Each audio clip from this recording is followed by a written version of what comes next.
Thank you, Lex. It is, of course, it's of course a great honor to be replacing John, but the circumstances are very unfortunate. All the more because we were all, I think, looking forward to one of John's famous, inspiring talk, and instead, all of us are now stuck with me for 20 minutes.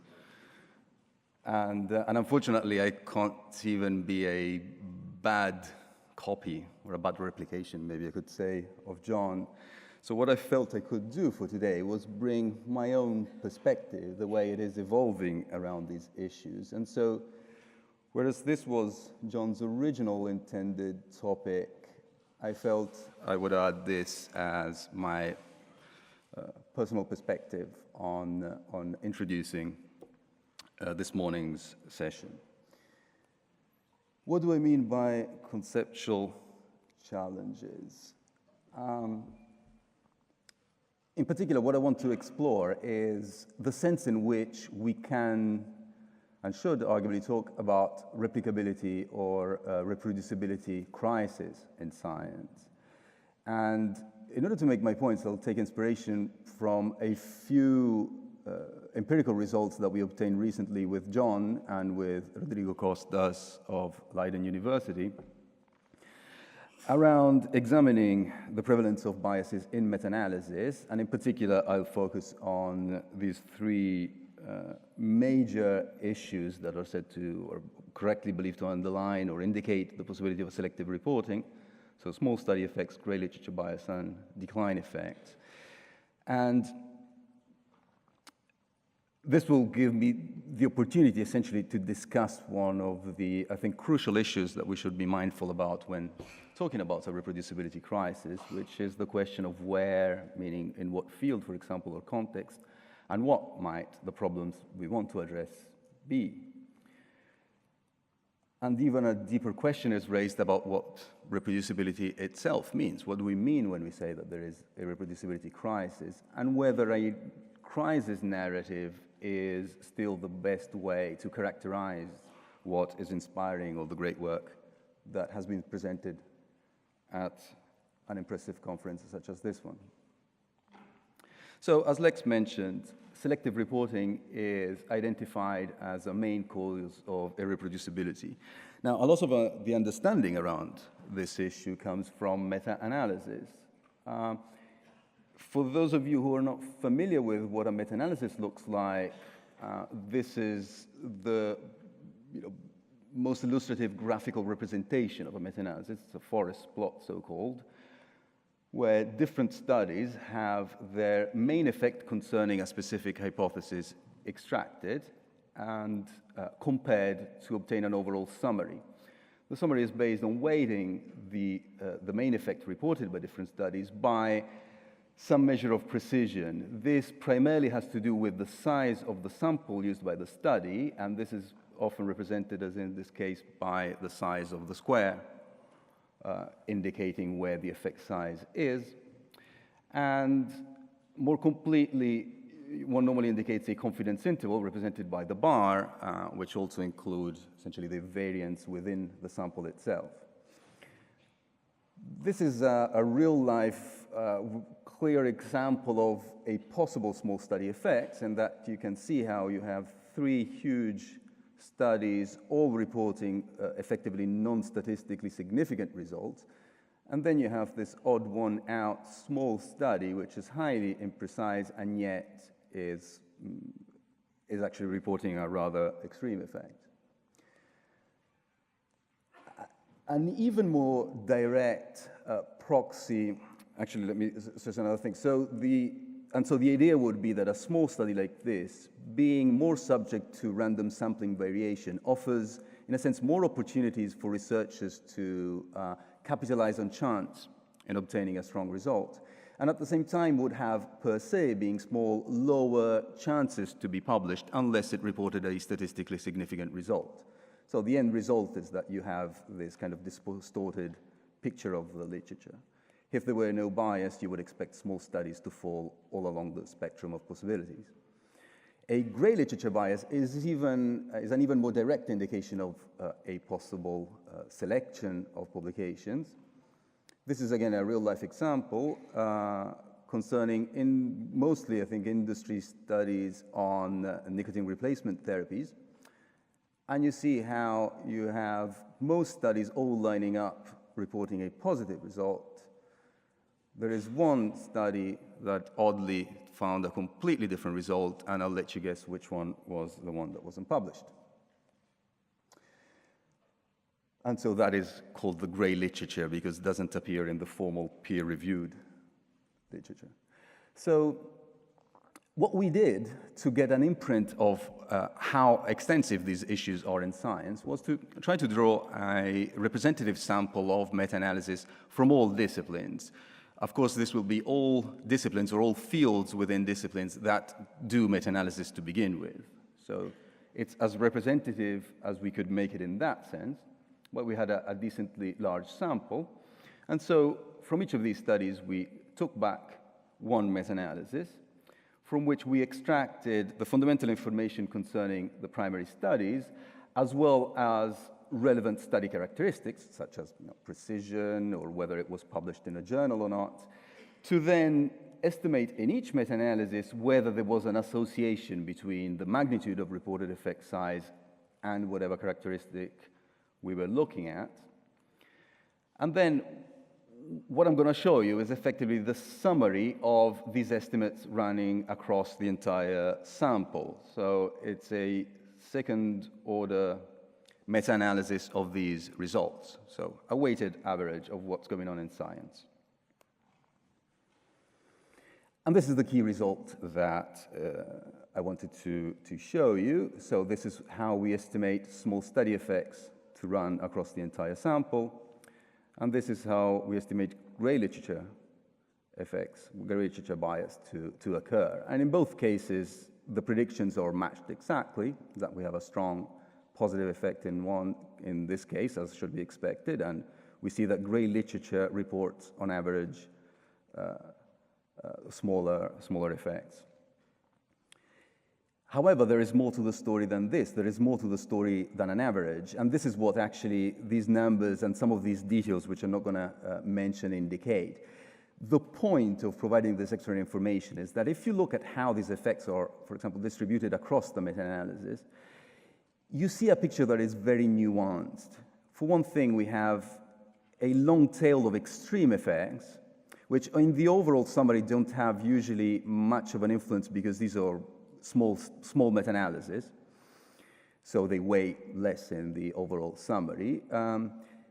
Whereas overall, what one gets, in any case, is a reasonably normal distribution of effects around, closely to the null value, which is shifted in the direction that we measured. So it does indicate overall, of course, that there is, on average, more often than not, if you like, the possibility of encountering this effect. But the diversity of situation is quite remarkable, certainly higher than I might have expected, for example. And the point is that there is a huge amount of heterogeneity around how these effects are distributed. And it's not random heterogeneity either. So one can start partitioning the sample, for example, by separating meta-analysis in the physical sciences, the biological sciences, or the social sciences. And one sees interesting patterns emerging, such as, for example, that small study effects is, again, on average, quite visibly stronger, moving towards what are arguably softer areas of science. At the same time, within each of these, you still have much variance that, again, can be explained potentially partitioning more or by other factors that are probably ultimately down to the characteristic of the field. Field, I would interpret as being represented by a meta-analysis itself. And so this is one first conceptual challenge that I would submit to the claim that we all make, and I make it as well, that science is facing a reproducibility crisis, that we shouldn't forget that science is not all the same, and that there is empirical evidence to suggest that these issues that we discussed are not quite ubiquitous. And connected to this, there's a second conceptual challenge that, for example, we discussed a little bit in the study that I just mentioned, which has to do with the fact that these biases are not necessarily what we normally think when we talk about these biases as being fundamentally the problem of research practices and mistakes or intentional, so to speak, mistakes made by researchers themselves. For example, because thinking about small study effects, there are perfectly justifiable reasons from a scientific perspective by which one would want to design a small study that maximizes the chances to find an effect and maybe find a strong effect. The most sort of basic scenario would be one in which a researcher has an intuition or has made some personal sort of anecdotal observation and becomes convinced that there's something to be observed in a particular condition, and so quite naturally will design a study in a very careful way to see if at least in those conditions the effect is going to be observed. And of course, in that situation, you would want to minimize the costs of trying out that effect. And so this simply raises the possibility that even though this clearly creates a bias in the literature, the problem is not in what researchers are doing, but it's, for example, in what meta-analysts are ignoring in terms of the context in which that research was produced. And it's the same mistake that as readers we might do or journalists might make when reporting on these studies and so on. A little more controversially, there might also be arguments by which not all results, even negative results, may need to be published. A quite obvious case, I would say, would be one in which the study is objectively flawed. Now, of course, the argument here would be that the researcher might not be in the best position to judge whether the study was actually flawed. They might have biases, which is true. At the same time, it's hard to say whether someone else would be in a better position to judge that than the researcher himself or herself. But more importantly, I would argue that even when there is no question about the quality of a result, and even a negative result, there might actually be conditions where we wouldn't necessarily want all negative results to be published. And I know this is anathema to a lot of people, and it used to be anathema to me as well, until I started thinking about these matters in mathematical terms, essentially, and trying to think quantitatively about knowledge.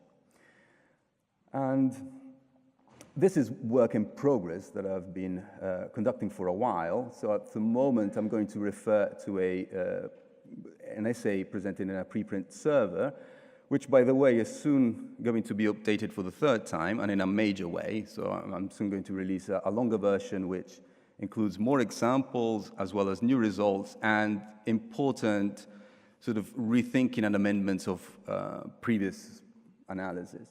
Nonetheless, the central idea remains, and that is that essentially whatever we claim to be knowledge and whatever we want to discuss when we discuss knowledge, including scientific knowledge, can be quantified in the essence by this simple equation here. And so it's a function k purely for knowledge, in which we're quantifying the amount of uncertainty or information as might be quantified by Shannon's entropy, but not necessarily, about something we want to explain using an external input of information plus a methodology. And methodology can be anything from the pure and simple description of a model up to the entire description of a methodology of a study, of a field, or a scientific theory. It's the same process is constantly at work. And before you start to check your Facebook accounts out of boredom, I'll quickly run to what the key point here it is, which is that this is a very simple way to think in, I think, more accurate ways about knowledge, and to analyze certain processes that, for example, interest the scientific endeavor, such as calculating the value in terms of knowledge, in terms of information, that a perfect negative result, which would be a falsification of a hypothesis, is actually able to give us. And simple calculations would show that this is going to be proportional to this quantity here, where this omega symbol here quantifies the number of possible hypotheses that are left out. And by hypothesis, you can mean also, possible explanations, possible independent variables you want to test, possible methods, confounding factors, and so on. So the more you're facing a universe of possibility from which, with a falsification, you're subtracting one, the less effectively that negative result is informative. And very quickly, as this number grows, this value rapidly and asymptotically reaches 0. And so in terms of the second challenge that I was presenting, this at least suggests in principle that there might be conditions, meaning particular fields, or particular contexts within a field, or particular historical levels of development, for example, of a field, in which the costs of publishing, say, all negative results, as we often say we want, are higher than the costs of tolerating a certain amount of publication bias. The costs of publishing lots of negative results can be many, and many boil down to the fact that we would be increasing noise in the literature and the difficulty of retrieving information we can more immediately use. And so essentially, I would submit that possibly the costs and benefits intrinsic in, for example, publishing negative results can be field-specific. Now, a third conceptual challenge still comes from thinking in terms of meta-analysis, because to some extent, the very existence of meta-analysis does show that replication in some form, maybe not an ideal form, but does occur in science. And an immediate counter-argument to that would be that, well, meta-analysis is precisely what showed us that actually many times promising results don't pan out and so are irreproducible. And this is sometimes called the decline effect. And I'm happy here, for example, to cite one of Jones' famous and highly inspiring, to me as well, results, where he showed that in genetic epidemiology, in studies assessing specific gene-disease relationships, one could frequently observe how the first studies to report a finding would report an extreme effect. And then as subsequent studies are added to an overall summary, an overall meta-analysis of available evidence, results actually decline effectively, usually approaching, in these cases, a complete no conclusion. So this is a true effect, and we do observe it as well on average across meta-analysis to some extent. But again, you see the pattern here, it's the same, and it's the same for all the biases we measured, really. So it's the same situation. You have a few extreme results, and you have a slight skew of the distribution on the negative side, as would be predicted by a decline effect. But again, there are plenty of counterexamples. Now, if one breaks this down a little and looks for simply a difference between initially published studies and everything else, then the effect comes out as even more striking. And even though it is still indicating that on average there's about an 8% overestimation of initial results, which again, depending on the field, might be very serious or not. And the thing is that, in any case, it would be one thing if we had observed the decline effect to occur everywhere, showing that the vast majority of results actually can't be trusted. But this is, again, not really what we observe. We observe that it does occur in certain conditions and not others. And whereas some of these conditions might worry us and warrant interventions, there is also an argument to be made that the decline effect shows science working, science at work. If there was never any doubt about an initial claim, then we wouldn't need replications to begin with. And so we would want failed replications and the decline effect to be observed at least sometimes.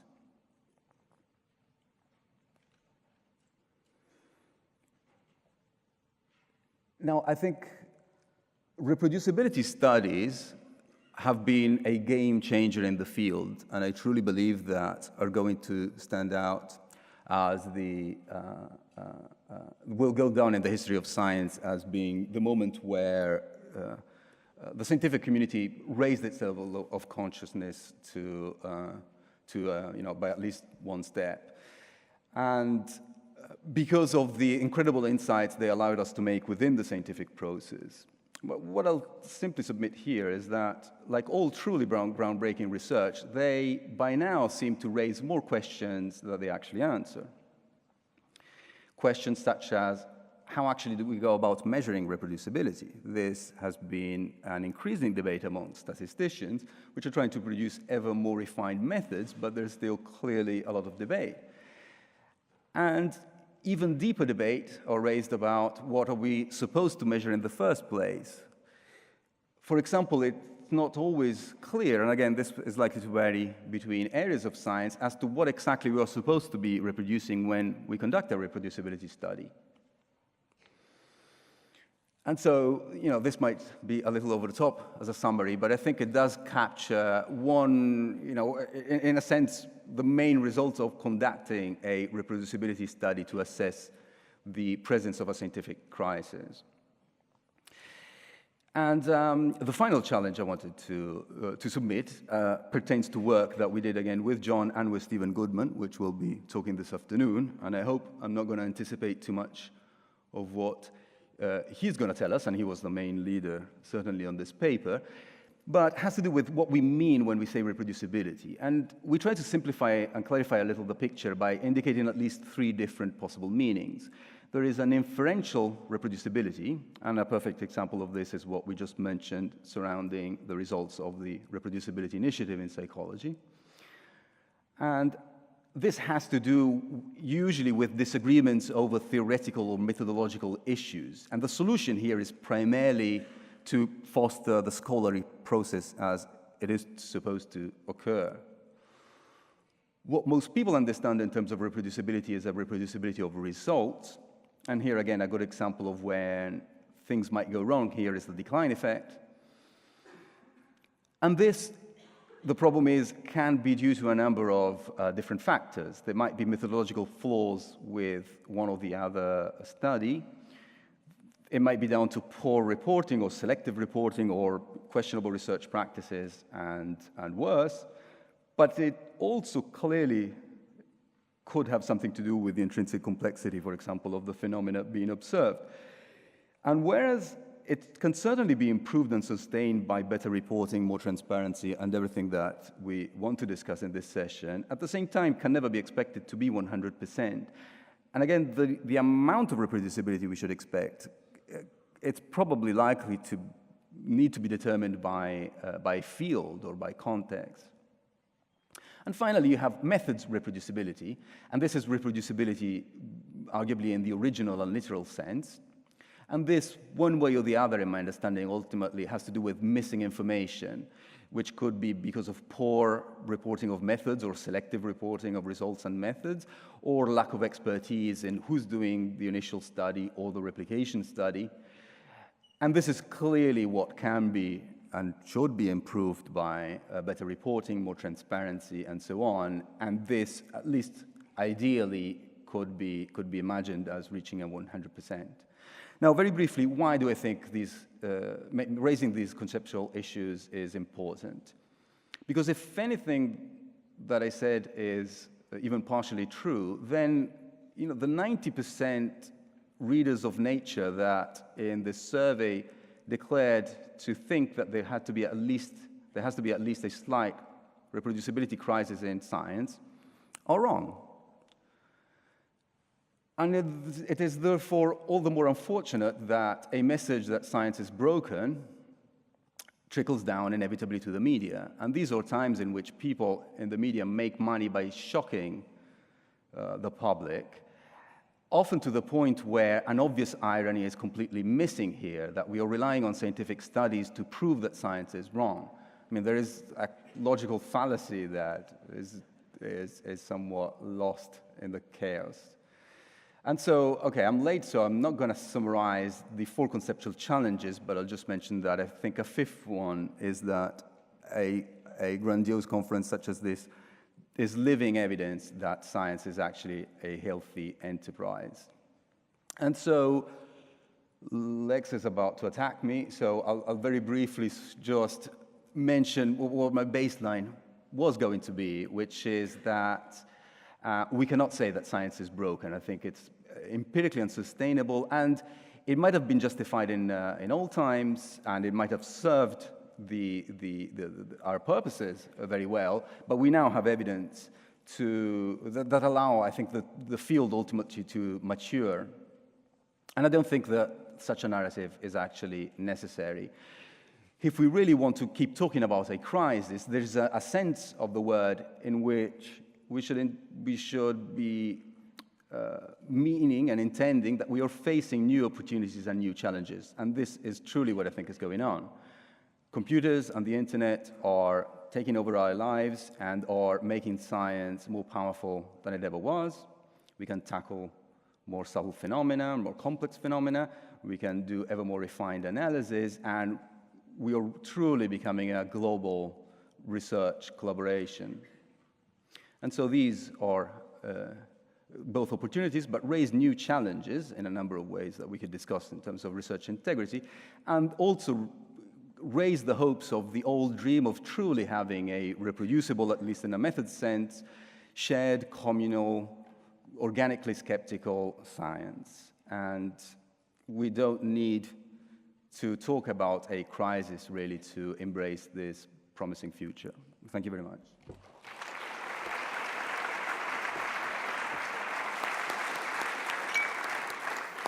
Well, thank you, Daniele, for this thought-provoking lecture.